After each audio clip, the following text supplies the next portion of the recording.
जय Shri Shyam everyone, this is your educator Sakshi Dua. Welcomes you to class 12 grooming education.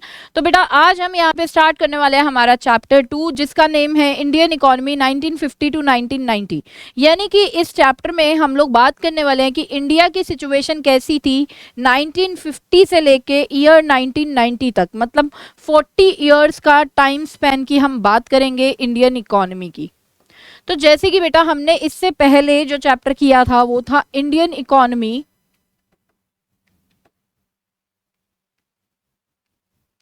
On the eve of independence,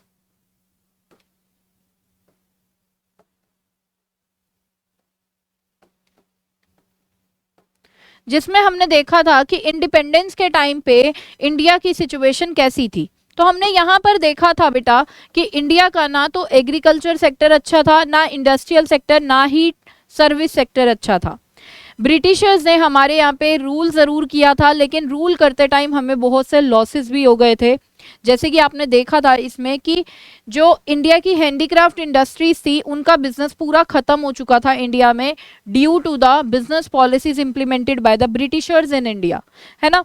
तो अब यहाँ पर बेटा जब हमें इंडिपेंडेंस मिल चुकी थी, एज वी नो दैट कि हमें इंडिपेंडेंस मिली थी 1947 में, हमें आज़ादी मिल चुकी थी। तो अब ब्रिटिशर्स उससे पहले 1947 से पहले ब्रिटिशर्स हमारी इंडियन इकोनॉमी को चला रहे थे। Britishers rules and regulation frame कर रहे थे जो इंडियन इकोनॉमी में यूज हो रहा था।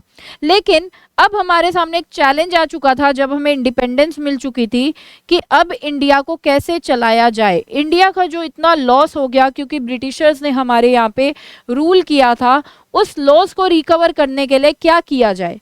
तो इसके लिए इंडिया में बेटा बनाए गए 5 ईयर प्लान्स, 5 ईयर प्लान्स, ठीक है। देखिए किसी भी सिचुएशन को जब हम ठीक करना चाहते हैं ना बेटा, तो हमें प्लानिंग करनी पड़ती है। हमें ये देखना पड़ता है प्रेजेंट में कि आगे आने वाले टाइम में, मतलब हम फ्यूचर में क्या एक्शंस लें जिससे कि हम अपनी सिचुएशन को इम्प्रूव कर सकें। ऐसा ही कुछ हुआ इंडियन इकोनॉमी में भी। इंडियन इकोनॉमी की सिचुएशन जैसे कि मैंने आपको बताया कि बहुत ही ज़्यादा बुरी थी। जब ब्रिटिशर्स हमें छोड़कर गए थे, हमें इंडिपेंडेंस मिली थी, तो उस टाइम पे हमारी सिचुएशन बहुत ही ज़्यादा बुरी थी। अब यहाँ पर नीड थी इंडियन इकोनॉमी की सिचुएशन को इम्प्रूव करने के लिए। तो उसके लिए हमें क्या ज़रूरत पड़ी, प्लानिंग करने की। और इंडिया में किस टाइप की प्लानिंग की गई, इंडिया में 5 ईयर प्लान ड्यूरेशन प्लान्स बनाए गए। मतलब जो भी प्लान बनाया गया वो टोटल 5 ईयर्स का एक प्लान था, ठीक है। तो अब हम बात करेंगे बेटा कि आखिर इंडिया में प्लान बनाया किसने, ठीक है। तो ये बहुत ही इंपॉर्टेंट क्वेश्चन है, 1 मार्क का यहाँ से इंपॉर्टेंट क्वेश्चन निकल कर आएगा, ठीक है। प्लानिंग कमीशन से रिलेटेड जो भी प्लानिंग कमीशन से रिलेटेड इंपॉर्टेंट चीजें हैं उनसे बेटा 1 मार्क का क्वेश्चन बन सकता है। तो ध्यान से सुनना। देखिए बेटा, इंडिया में जो प्लान्स बनाने की अथॉरिटी दी गई, जो पावर दी गई, वो दी गई प्लानिंग कमीशन को।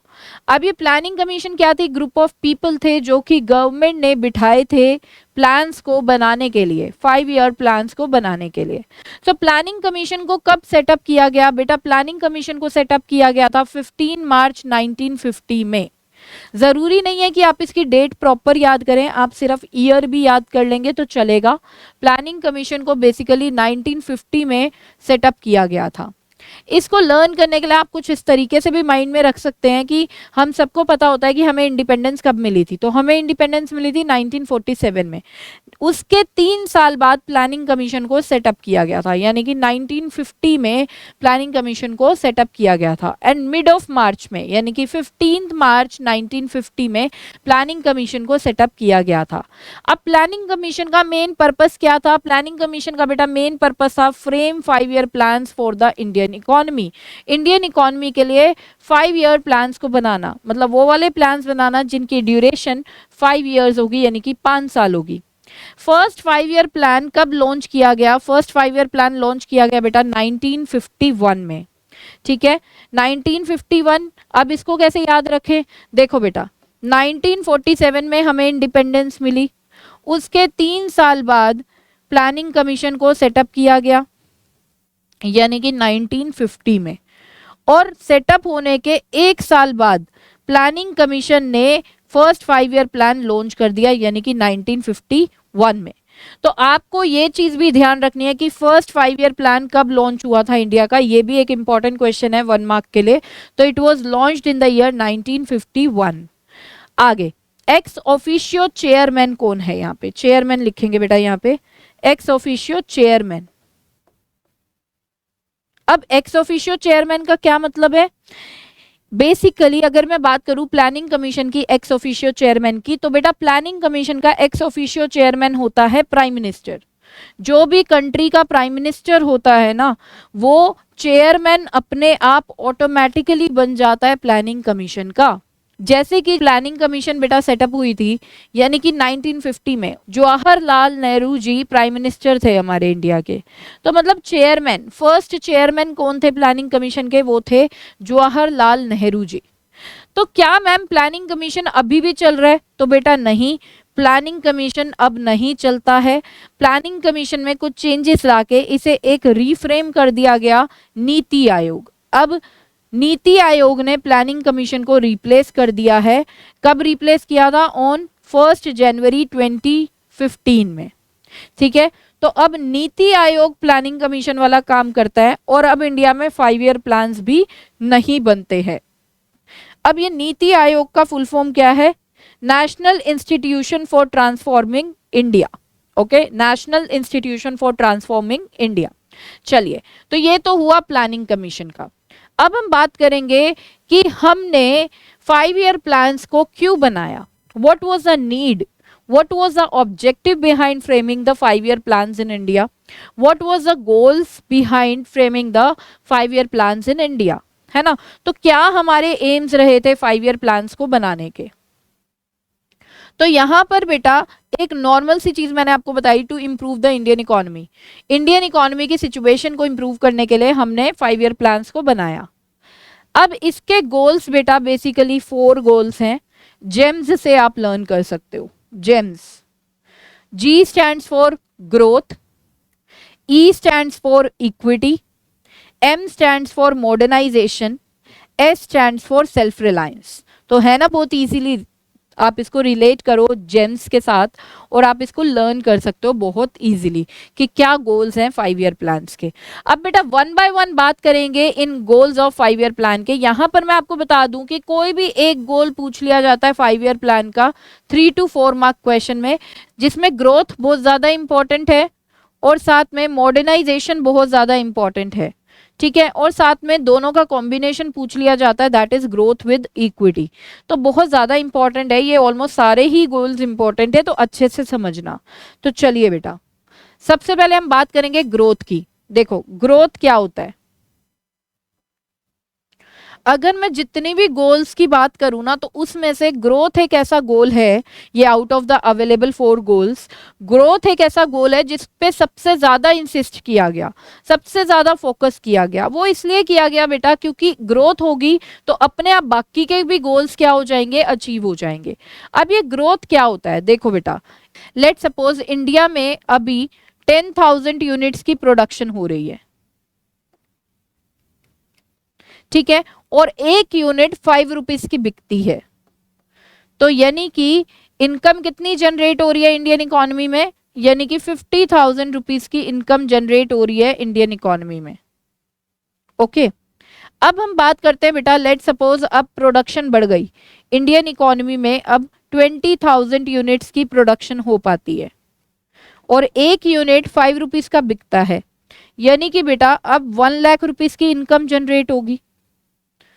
तो ये जो इनकम है ये किन में बढ़ती है, किन में डिस्ट्रीब्यूट होती है? तो पहले 50,000 की इनकम इंडिया के लोगों में डिस्ट्रीब्यूट हो रही थी, अब बेटा 1 लाख की इनकम इंडिया के लोगों में डिस्ट्रीब्यूट हो रही है।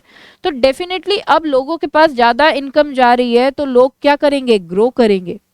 लोगों का लिविंग स्टैंडर्ड अच्छा होगा क्योंकि उनकी इनकम बढ़ रही है ना। तो जब लोग ग्रो करेंगे तो इकोनॉमी तो अपने आप ग्रो करेगी। देखो बेटा, जब भी कोई इकोनॉमी है वो तब ग्रो करती है जब उसमें रहने वाले लोग ग्रो करते हैं, और उसमें रहने वाले लोग तब ग्रोथ करते हैं जब उनकी इनकम इंक्रीज होती है।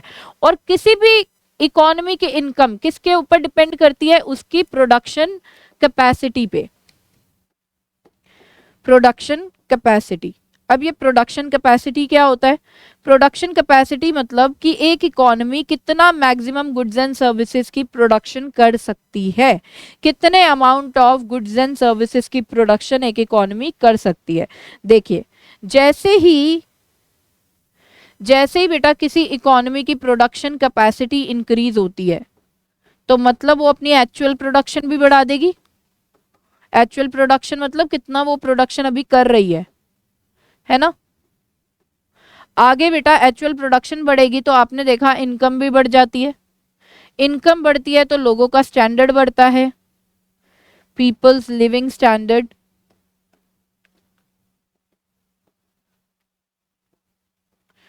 इंप्रूव होता है। तो उससे क्या होता है बेटा? उससे ये होता है कि पीपल की ग्रोथ होती है, लोगों की ग्रोथ होती है। तो अब लोगों की ग्रोथ होती है तो पूरी इकोनॉमी की क्या होती है? ग्रोथ होती है। तो इकोनॉमी की ग्रोथ आप देखो कहीं ना कहीं किस पे डिपेंड होती है कि कितना आउटपुट जनरेट हो रहा है, कितनी प्रोडक्शन हो रही है गुड्स एंड सर्विसेज की। जितनी ज्यादा प्रोडक्शन होगी गुड्स एंड सर्विसेज की उतनी ज्यादा इनकम जनरेट होगी, उतना ज्यादा बढ़िया लिविंग स्टैंडर्ड वहां के लोग मेंटेन कर पाएंगे और इकोनॉमी की क्या होगी? ग्रोथ होगी with the growth of the people. तो इकोनॉमी की ग्रोथ पे हम जब बात करते हैं तो हम यही बात करते हैं कि इंडिया की प्रोडक्शन कैपेसिटी को इंक्रीज करने के लिए स्टेप्स उठाए गए।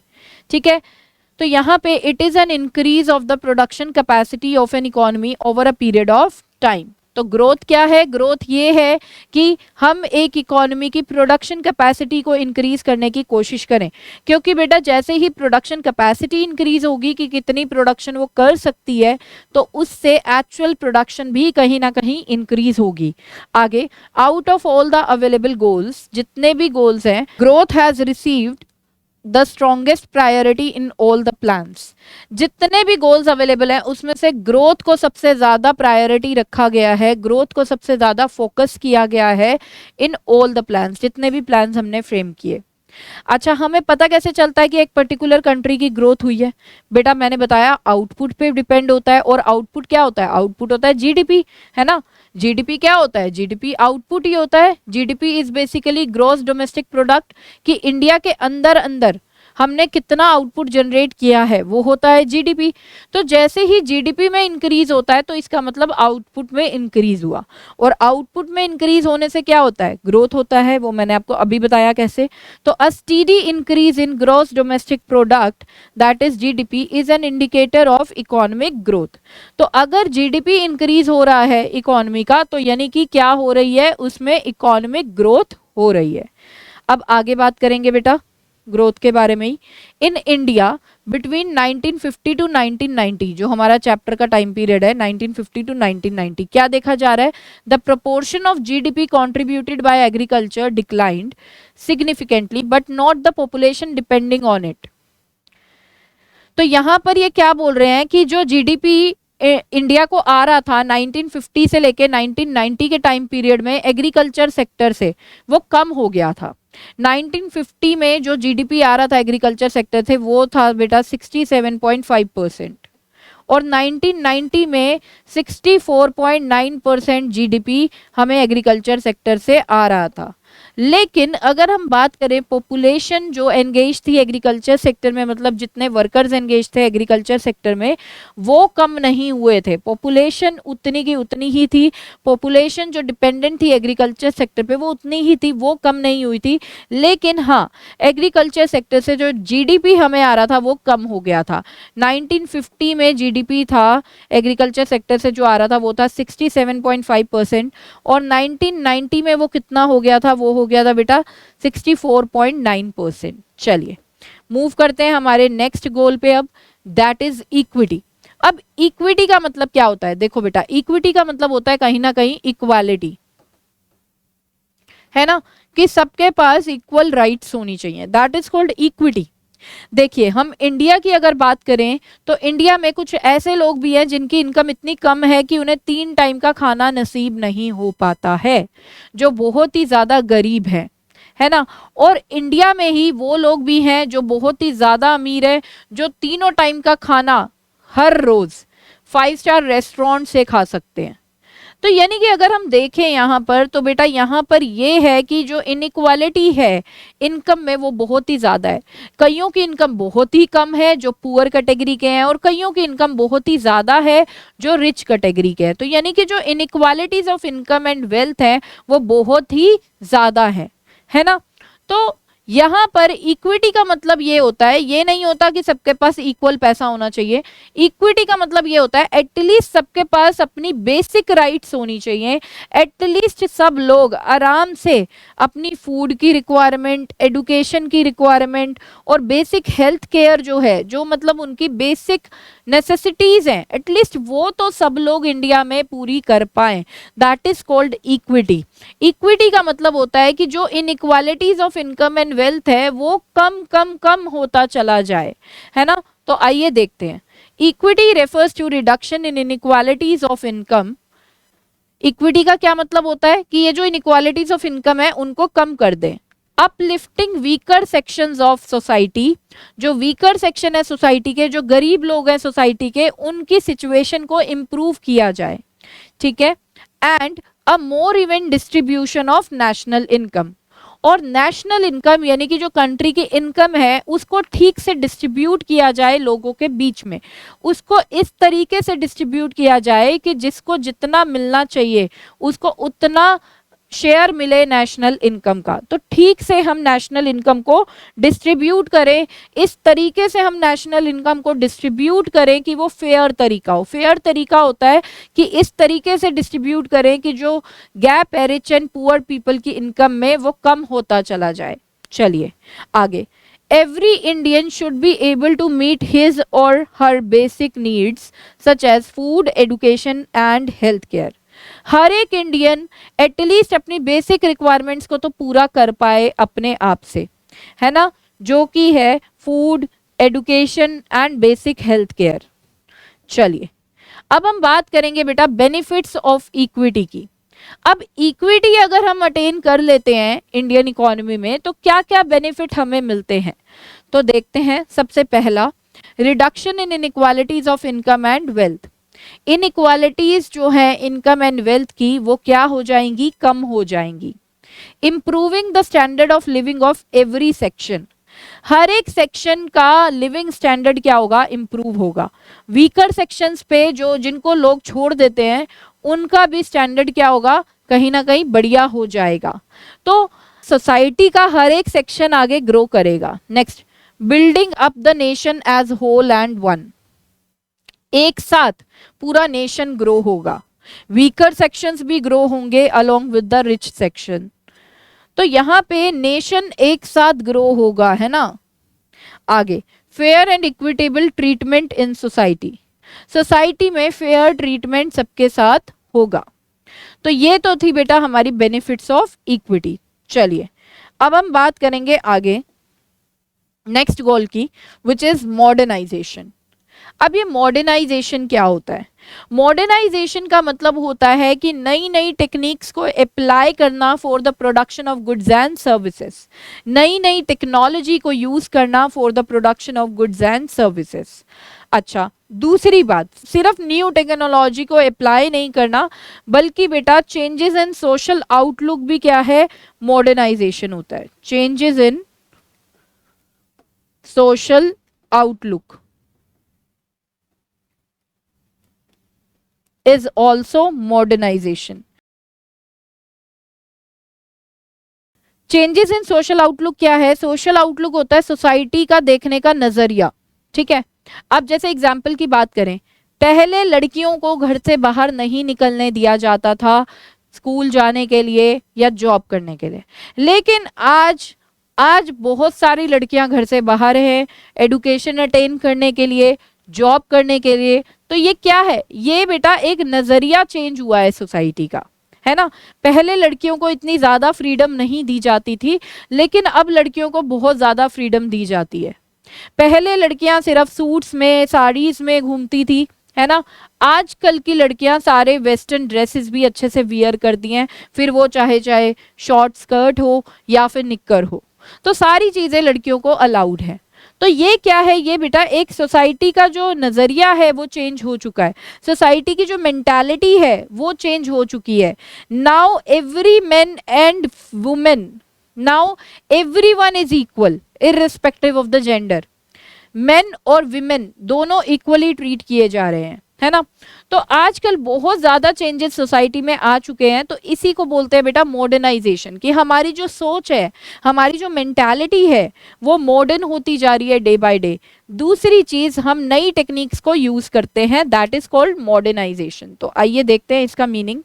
Modernization means adoption of new technology with a view to increase the output and development of discrimination free society। अब ये डिस्क्रिमिनेशन फ्री सोसाइटी क्या है? डिस्क्रिमिनेशन मतलब होता है पार्शियलिटी, पार्शियलिटी मतलब बायसनेस, कि इक्वली ट्रीट ना करना। अब बेटा जैसे पहले था, पहले बॉयज को बहुत अच्छा ट्रीट किया जाता था, गर्ल्स को अच्छे से ट्रीट नहीं करते थे। बॉयज को बाहर भेजते थे पढ़ने के लिए, लेकिन गर्ल्स को बाहर नहीं निकलने देते थे पढ़ने के लिए। पहले बॉयज को सिर्फ अलाउड था जॉब करना, लेकिन गर्ल्स को नहीं था। तो ये क्या चल रही थी? ये पार्शियलिटी चल रही थी बॉयज और गर्ल्स में। लेकिन आज ऐसा नहीं है, आज एवरीवन इज ट्रीटेड इक्वल, फिर चाहे वो लड़का हो या लड़की हो, है ना।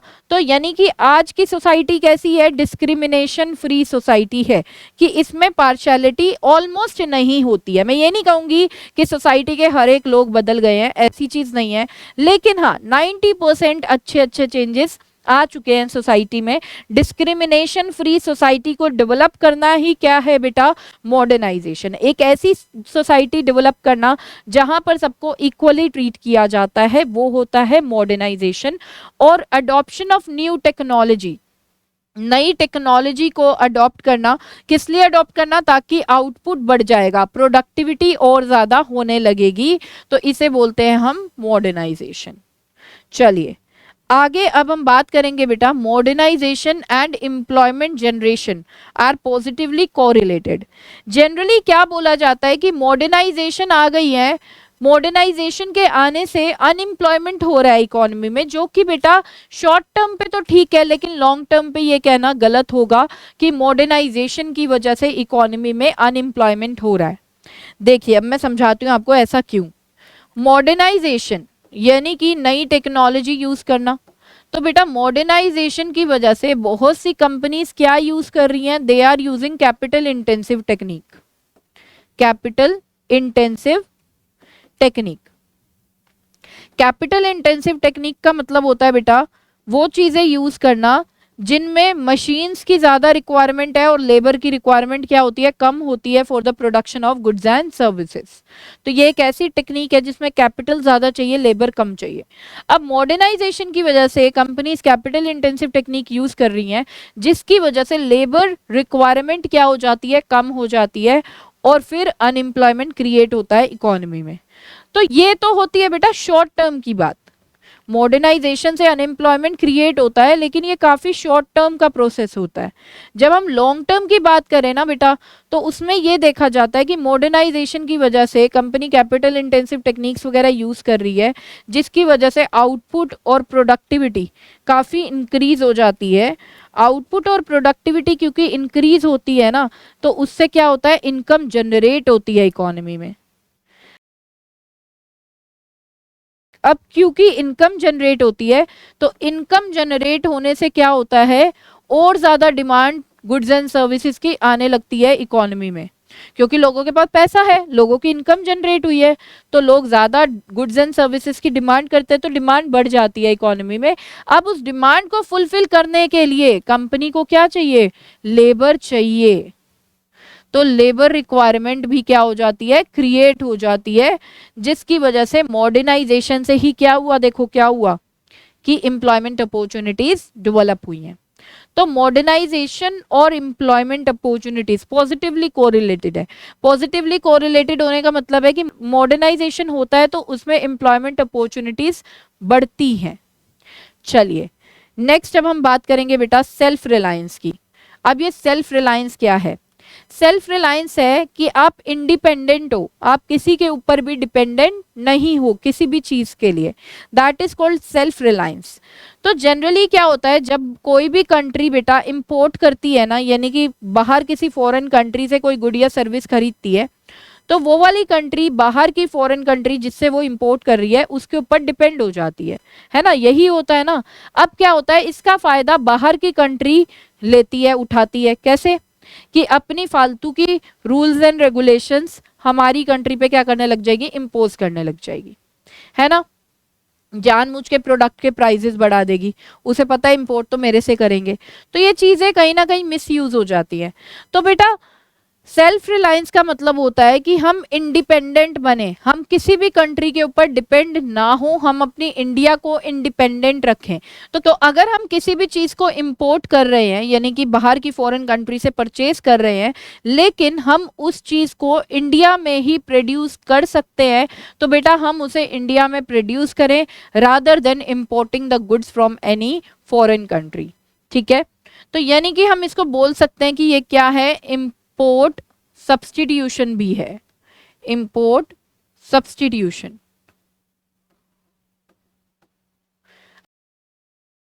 तो अब ये इंपोर्ट सब्स्टिट्यूशन भी है। तो ये सब्स्टिट्यूशन का मतलब क्या होता है, सब्स्टिट्यूशन का मतलब होता है बेटा रिप्लेस करना, कि इंपोर्ट्स को हमने रिप्लेस कर दिया विद डोमेस्टिक प्रोडक्शन। तो आइए देखते हैं सेल्फ रिलायंस का meaning. Self reliance means avoiding imports of those goods which can be produced in India itself. उन गुड्स के इंपोर्ट को अवॉइड करो जो हम इंडिया में ही बना सकते हैं। अब इसका फायदा क्या होगा, तो आइए देखते हैं बेनिफिट्स या मेरिट्स ऑफ सेल्फ रिलायंस। इसका फायदा ये होने वाला है कि जब हम कोई गुड को इंडिया में ही बनाएंगे रादर देन इंपोर्टिंग इट, तो एक तो हमारे इंपोर्ट्स कम हो जाएंगे, दूसरा हम उस चीज को इंपोर्ट ना करके एक्सपोर्ट कर पाएंगे, तो एक्सपोर्ट्स हमारे इंक्रीज हो जाएंगे। और एक कंट्री के लिए बहुत ही अच्छी चीज होती है जब उसके एक्सपोर्ट बढ़ जाते हैं और इंपोर्ट कम हो जाते हैं, राइट। तीसरी चीज बेटा, उस कंट्री के अंदर फॉरेन एक्सचेंज आएगा। फॉरेन एक्सचेंज क्या होता है, फॉरेन करेंसी।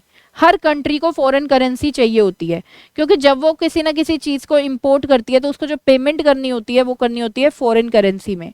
तो जब इंडिया एक्सपोर्ट करेगा तो इंडिया के अंदर फॉरेन एक्सचेंज का इनफ्लो होगा, ठीक है, फॉरेन करेंसी आएगी, तो ये भी बहुत जरूरी है।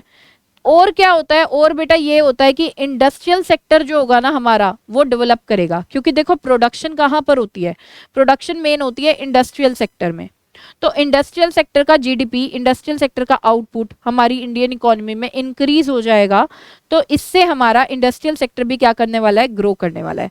तो आइए देखते हैं one by one. Increase in inflow of foreign exchange, India में इनफ्लो होगा फॉरेन एक्सचेंज का, यानी कि फॉरेन एक्सचेंज आएगा। डिक्रीज इन इंपोर्ट्स, इंपोर्ट्स कम हो जाएंगे। इंक्रीज इन एक्सपोर्ट, एक्सपोर्ट बढ़ जाएंगे। No interference of foreign countries, foreign countries कुछ इंटरफेयर नहीं कर पाएंगी क्योंकि हम उन पे कोई डिपेंडेंट नहीं है।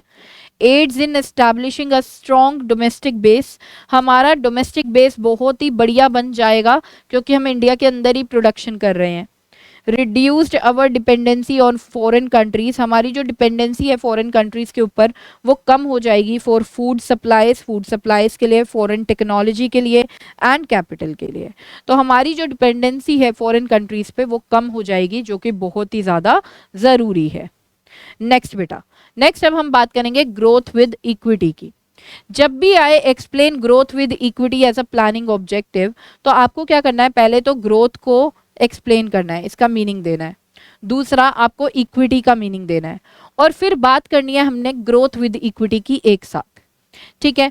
तो यहां पर बेटा हमने मीनिंग समझा ग्रोथ का, हमने मीनिंग समझा इक्विटी का।